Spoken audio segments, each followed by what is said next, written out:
Good evening and welcome, class of '86. Looking around the room, it really feels like it's the last day of class in 1986, and we all just said goodbye to start out on our careers. Well, actually, do you remember the Star Trek episode where the whole crew ages 30 years in like a day? Doesn't it kind of feel like that today? I remember Captain Kirk and Spock didn't look so bad. But then there was McCoy. My God, what happened to you? Well, fortunately, that didn't happen to any of us, right? We look marvelous. Good looks aside, we have a pretty remarkable class. Our class produced distinguished professors, pioneers in research, and leaders in their field. We also produced people like me, a bunch of us who are GPs happy we left U of T with our degree and the privilege to have been trained to the highest standard in the country. Never forget, Harvard of the North. Thank you, class of '86, family physicians and specialists alike, for coming out tonight to our reunion dinner. Some of you live close by, while others have come from as far away as Germany, Africa, California, and British Columbia just to be here with us tonight. Thank you all for joining us for a night of nostalgia and reconnecting. You may have wondered how this evening came to be. It started early in March. I was in my office at the end of the day, just after 5 p.m., at that magical time when the laboratories finally fax out all of their critical results. So I get a Holter report. A 52-year-old man runs a ventricular tachycardia. My first thought, oh my God, 52 is younger than me and he has this kind of pathology. My second thought, summoning my vast pool of U of T education, I figure this may not be so good. So I call the cardiologist on call, who happens to be Dr. Paul Hacker. While I'm waiting on the phone, I'm sitting at my desk.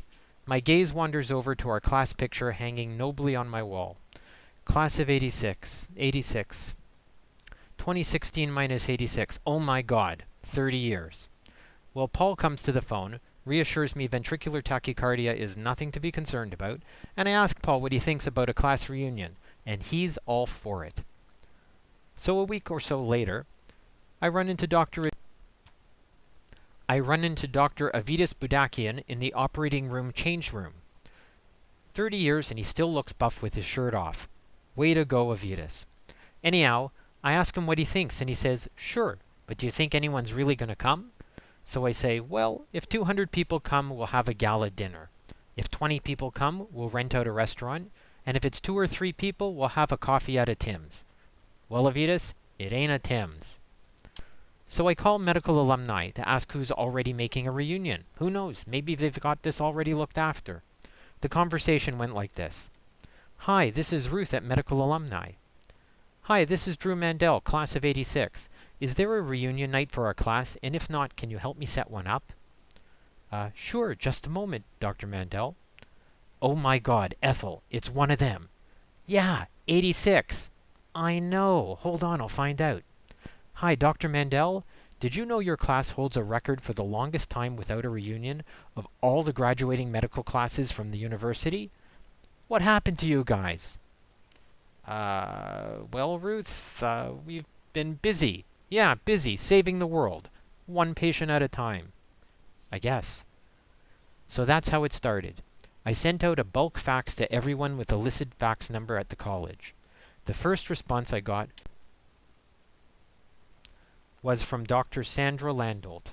She was so enthusiastic and so supportive, having her join me on the reunion committee was a no-brainer. Sandra has been fantastic. A great planner, lots of good ideas, and a whiz with Facebook, a skill I, and apparently more than half our class, are completely lacking.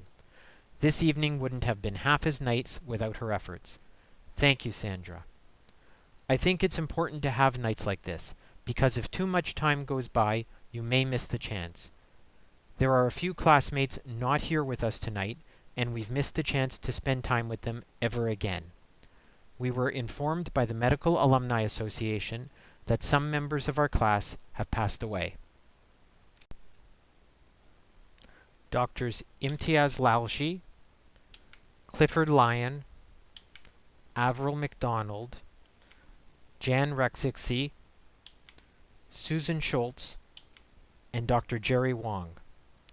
That's really sad and unfortunate. Let's promise not to let so much time go by before another reunion is made. Finally,